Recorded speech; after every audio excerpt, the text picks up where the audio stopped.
and good morning. Welcome to the last day of the morning show this week. My name is McHugh David. I'm publisher and editor of the news. My staff has told me that I need to identify myself a little bit better at this show, so that's who I am.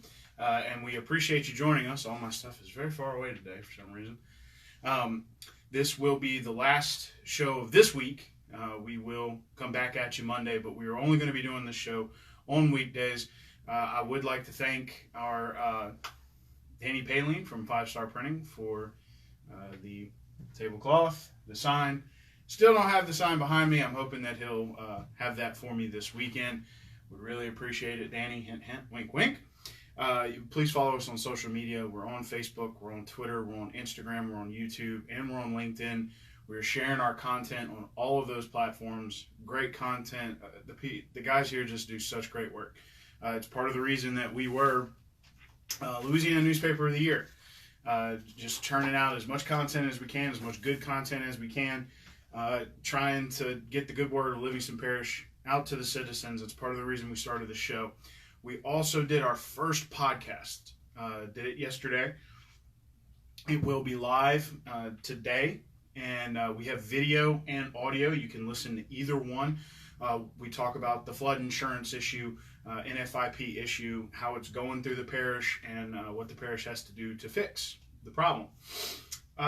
First, last night, I was at the parish council. Ordinance committee was basically dominated by this proposed sewer ordinance. A man by the name of Eddie Idell, who is an engineer, pardon me, from Alvin Fairburn and Associates, came and spoke to the council about an abridged version, I guess you can say, of the LP sewer ordinance that's being proposed at the moment. You can go through the abridged version on our website, www.livingstonparishnews.com. It really breaks it down into simple little bite-sized pieces about what they're trying to propose, which is really an EPA and Department of Environmental Quality kind of thing. They're starting to get serious about their enforcement, and therefore Livingston Parish has to get serious about their enforcement as well. I skipped two things, and I do apologize. Let's cover traffic. I think the reason I skipped traffic is because it's relatively clear this morning. Your normal delays after O'Neill, no standstill after the 10-12 split. Seems to be flowing pretty well. I know that a lot of state offices have Friday off. That may, plus we're, 4th of July may be on Thursday, but we are rolling into a holiday weekend. So relatively clear drive if you're on the road this morning.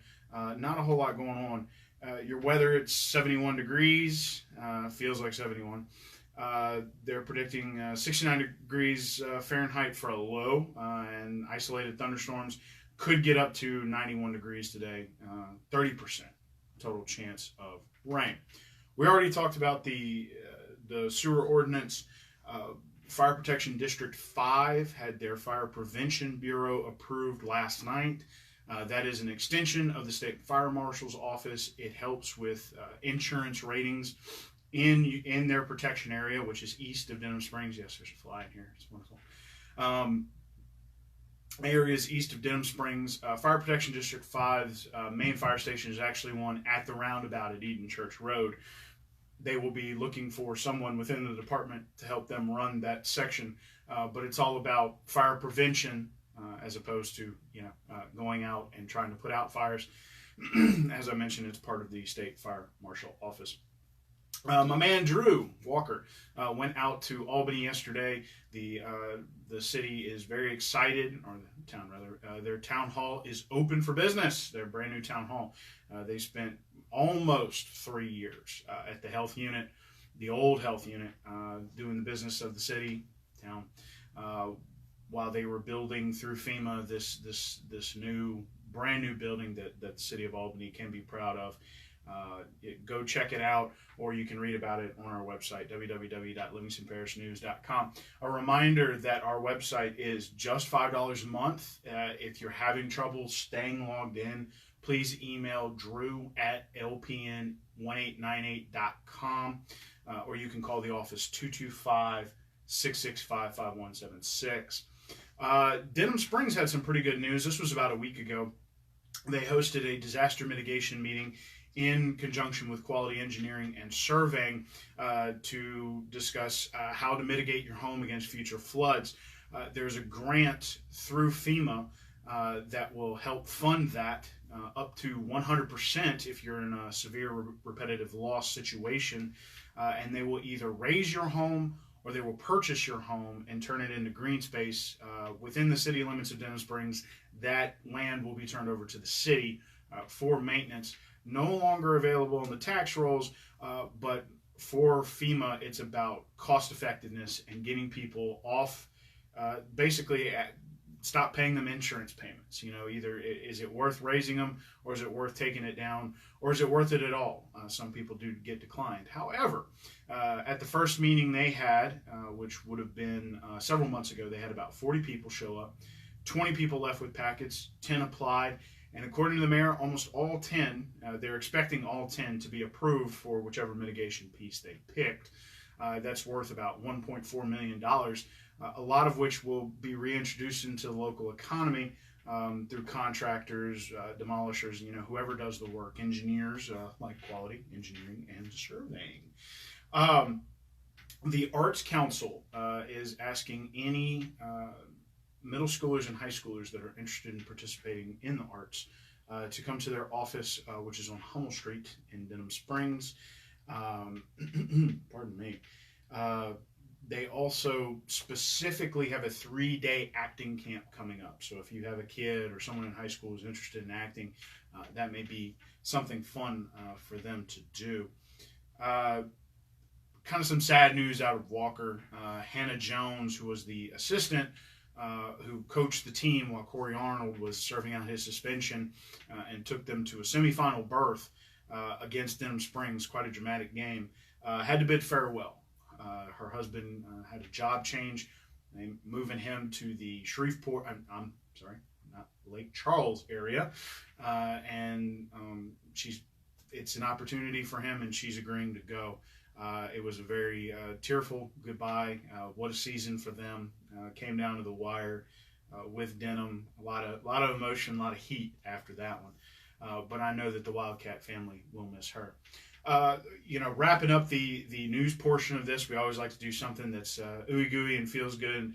And we have another one that is near and dear to our heart. This particular one is Miss Annie Goodman, who is a 2015 graduate of Denham Springs High School, is the editor-in-chief of the Lion's Roar, which is the Southeastern newspaper. She won an award from the Louisiana Press Association, who is also who named us Newspaper of the Year, for a story called Overcoming Addiction, 4 Years Sober. It was a feature story she did. Just an amazing story, great story written by a great girl. David Gray did an incredible job of framing it and piecing it all together. You can check that out on our website, www.livingstonparishnews.com.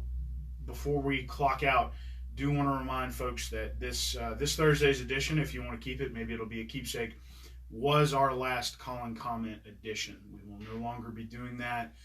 We're going to be doing, it's called Your Take.